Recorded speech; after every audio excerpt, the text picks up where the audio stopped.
কি পৰীক্ষাৰ আগ মুহূৰ্তলৈ কি পাঠ পঢ়িয়ে থাকিবা নেকি তেনেকৈ সদায় বস্তুবিলাক কৰিয়ে থাকিবা নেকি একো নোটছ ফলো নকৰা নেকি নিজৰ বনোৱা নোটছ ইয়েস পৰীক্ষাৰ আগ মুহূৰ্তলৈ যদি তোমালোকে সেই পাঠ পঢ়া কামটোকে কৰি থাকা তেতিয়াহলে তোমালোকৰ বহুত বেছি সময় নষ্ট হ'ব এতিয়া মই তোমাক নোটছৰ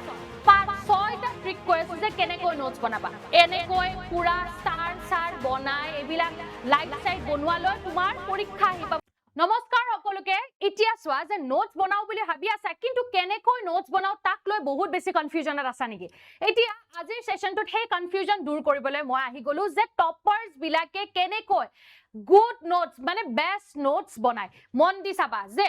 সোয়া এটা নোটস আমি যে কোন শর্ট নোটস গুড নোটস কিহৰ কাৰণে ইম্পৰ্টেন্ট হয় কিহৰ কাৰণে ইম্পৰ্টেন্ট যে সোয়া যে শৰ্ট নোটস বনালে এই লং চ্যাপ্টাৰ বিলা কুইক ৰিভিজনৰ কাৰণে এটা ভাল মেটেৰিয়েল দি দিয়ে গম পাইছা যে ধৰি লোৱা অসমীয়াৰে হওক বা সোশ্যালৰে হওক বা সায়েন্সৰে হওক কিমান লম্বা লম্বা চ্যাপ্টাৰ হয় নে নহয় অসমীয়াতকৈতো বেছি লম্বা হয় সেই দীঘলীয়া চ্যাপ্টাৰটো মই তোমালোকক প্ৰথমতে কৈছিলো যে পাঠ পঢ়া অভ্যাস এটা কৰা কিন্তু কি পৰীক্ষাৰ আগ মুহূৰ্তলৈ কি পাঠ পঢ়িয়ে থাকিবা নেকি তেনেকৈ সদায় বস্তুবিলাক কৰিয়ে থাকিবা নেকি একো নোটছ ফলো নকৰা নেকি নিজৰ বনোৱা নোটছ ইয়েস পৰীক্ষাৰ আগ মুহূৰ্তলৈ যদি তোমালোকে সেই পাঠ পঢ়া কামটোকে কৰি থাকা তেতিয়াহলে তোমালোকৰ বহুত বেছি সময় নষ্ট হ'ব সেই কাৰণে মই বেটছটো কৈছো যে পাঠ পঢ়াৰ লগে লগে তোমালোকে পাঠ পঢ়াৰ লগে লগে গম পালা যে পাঠটোৰ কোনখিনি পাৰ্টস ইম্পৰ্টেন্ট হয় সেই ইম্পৰ্টেন্ট পইণ্টস খিনি আন্ডাৰলাইন কৰি যাবা তাৰ পিছত নেক্সট যেতিয়া পাঠ পঢ়িবা সেই পাঠ পঢ়াত গুটেই পাঠটো পঢ়িবৰ দৰকাৰ নাই সেই ইম্পৰ্টেন্ট পইণ্টস বিলাক কৰিবা এটা নোটছ কেনেকৈ বনাবা সেইখিনিৰ পৰাই তোমালোকে নোটছ বনাব লাগিব হল যে নোটছৰ কাম হৈছে যে সেই সমস্ত ব্ৰহ্মাণ্ডৰ সেই ডাঙৰ চ্যাপ্টাৰটো এটা সৰু আকাৰ দিয়া হেতু আছে নোটছৰ কাম আৰু টপাৰ্স বিলাকে সদায় টেক্সট বুকখন ৰিড কৰি নাথাকে টপাৰ্স বিলাকে কি কৰে যে টেক্সট বুকখন পঢ়ে ৰিড কৰে তাৰ পিছত কি কৰে হে পঢ়াৰ পৰাই নোটছ বনায় আৰু হে নেক্সট তে আৰু কিতাপখনলৈ উভতি না যায় তেও হে কিতাপখনৰ এনেকুৱা বস্তু যাতে কিতাপখনলৈ উভতি যোৱাৰ কথাই নাই গম পাইছা নে নাই কিতাপখন হেৰাই গলেও কথা নাই মই এনেকুৱাকৈ কৈছো বুজি পাইছা যে এনেকুৱাকৈ নোটছ বনাবা যদি কিতাপখন হেৰায়ও যায় তাৰ কোনো যাতে তোমাৰ ওপৰত ফৰক নপৰে কাৰণ কিতাপখনত যিখিনি বস্তু আছে তোমাৰ নোটছটো হেখিনি থাকিবই লাগিব গম পাইছা এইটো নহয় যে আধা নোটছৰ পৰা পঢ়িম আধা কিতাপৰ পৰা পঢ়িম নো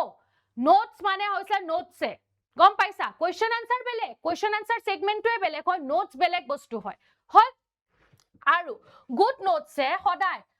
ঘণ্টা লাগি থকা প্ৰচেষ্টা গুড নোটছে সেভ কৰে তুমি এটা চ্যাপ্টাৰ পঢ়োতে যদি তোমাৰ আধা ঘণ্টা লাগে তেতিয়া হলে গুড নোটছ যেতিয়া বনাবা তেতিয়া হে আধা ঘণ্টাত তুমি 5 মিনিটকে হলো 6টা চ্যাপ্টাৰ পঢ়ি শেষ কৰিব পাৰিবা নোটছৰ এইটোৱে ধামাকা হয় গম পাইছা এতিয়া মই তোমাক নোটছৰ 6টা ট্ৰিক কৈ আছো যে কেনেকৈ নোটছ বনাবা ফাৰ্স্ট হৈছে যে চ্যাপ্টাৰ পঢ়া रीड फर्स्ट चैप्टर को पढ़ो उसके बाद नोट्स बनाओ जे चैप्टर पढ़ा तार पिছত हेखिनि टपिक पढ़ा गुटे चैप्टर तो पढ़ी नोट्स बनाबो ना जाबा भाग करि लबा फर्स्ट पेज बा टपिक साइंसत भाग करिब सहज হয় সোশ্যালটো সহজ হয় অসমীয়া টপিক যেহেতু না থাকে প্যাৰাগ্ৰাফ ওয়াইজ তুমি নিজে চাই ভাগ কৰিব লাগিব যে ফাৰ্স্ট পঢ়া তাৰ পিছত তাৰ পৰা সেই দীঘলীয়া প্ৰসেসটো কেনেকৈ শৰ্ট কৰিব পাৰি হেনেকৈ নোটছ বনোৱা own words notes খদাই নিজৰ টেক্সট বুকৰ যেটো ভাষা আছে হেয়া ল্যাঙ্গুৱেজ কেতিয়া নোটছত ইউজ নকৰে নোটছ খদাই নিজৰ মনৰ পৰা উলোৱা ভাষা ব্যৱহাৰ কৰে যদি তাতে স্নান কৰা বুলি লিখা আছে গা ধোৱা তেতিয়া হলে তুমি নোটছত গা ধোৱা বুলি লিখিব লাগিব কাৰণ নোটছ খদাই নিজে বুজিবৰ বাবে মানে গম পাইছ ন মই বনোৱা নোটছ ময়ে বুজি পাম বেলেগে বুজি নাপায় তুমি বনোৱা নোটছ তুমিয়ে বুজি পাবা আৰু তুমি তোমাৰ ভাষাত যি ভাষা বুজি পোৱা হেইটো ল্যাঙ্গুৱেজতে হেইটো সিম্পলিসিটিতে তুমি নোটছ বনাব লাগিব গম পাইছা যেটো বস্তুৱে তোমাক ৰিভাইজ কৰতে সহায় কৰে সদায় স্ট্ৰাকচাৰ্ড কৰিবা স্ট্ৰাকচাৰ্ড মানে হৈছে যে এইটো হেডিং আছে সাব পয়েন্টস আছে এনেকৈ পয়েন্ট বাই পয়েন্ট নোটছ বনাবা হল কালাৰ কোড হাইলাইটাৰ সকলোৰে আছে হাইলাইট কৰিবা মেইন বস্তু বিলাক যে এইটো ইম্পৰ্টেন্ট হয় ইম্পৰ্টেন্টত বুলে ৰেড মাৰ্ক দিলা অমুক হয় তমুক হয় সদায় ডায়াগ্ৰাম ব্যৱহাৰ কৰিবা অসমীয়াটো নাই ধৰি লোৱা মাইন্ড মেপ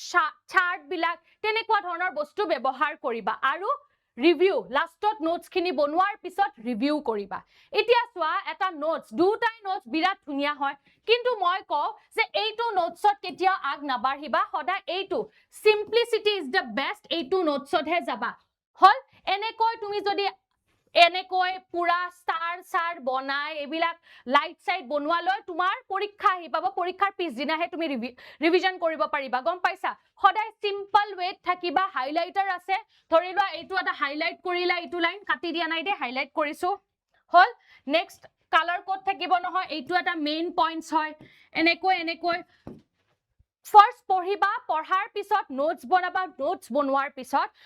আকৌ নোটছ খিনি পঢ়িবা নট টেক্সট বুক তাৰ পিছত হাইলাইট কৰিবা আৰু ইমান সাজাওয়াতত নাযাবা এইখিনি কৰোতে সময় গুছি যাব দে মই এতিয়াই কৈছো বাৰ এইটো নকৰিবা কিন্তু এইটোত থাকিবা সদায় সিম্পলিসিটিত থাকিবা গতিকে এইখিনি আছিল তোমালোকক কবলগীয়া নোটছ কেনেকৈ বনাব লাগে গম পালা নহয় ইতিয়াৰ প্ৰায় নোটছ বনোৱাত লাগি যোৱা ইয়েস নোটছ সদায় তোমাৰ বাবে সদায় তোমাৰ নোটছ তোমাৰে হয় আৰু নোটছ সদায় একদম ধুনিয়া বাক্যত নিলিখে সদায় নিজে বুজোৱাত কিবা সিনেমাৰ নামেৰে যদি কিবা মনত থাকে সিনেমাৰ নামও ব্যৱহাৰ কৰিব পাৰা সৰু বস্তুবিলাক নিজে বস্তুবোৰ ৰাখিবা স্ট্ৰাকচাৰ্ড কৰি ৰাখিবা আৰু শৰ্ট ফৰ্মত মেসেজ যেনেকৈ শৰ্ট মেসেজ দিও তেনেকুৱা ধৰণে নোটছ বনাবা কিন্তু গম পাইছা যাতে তুমি বুজি পা গতিকে এখিনিয়ে কথা আছিলে নোটছ বনোৱাৰ আগন্তুক সময়ত এনেকুৱা ধৰণৰ সৰু টপিক লৈ মই আকৌ আহি আছো তেতিয়ালৈ সকলোকে বাই ভালকৈ পঢ়িবা আৰু ভালকৈ নোটছ বনাবা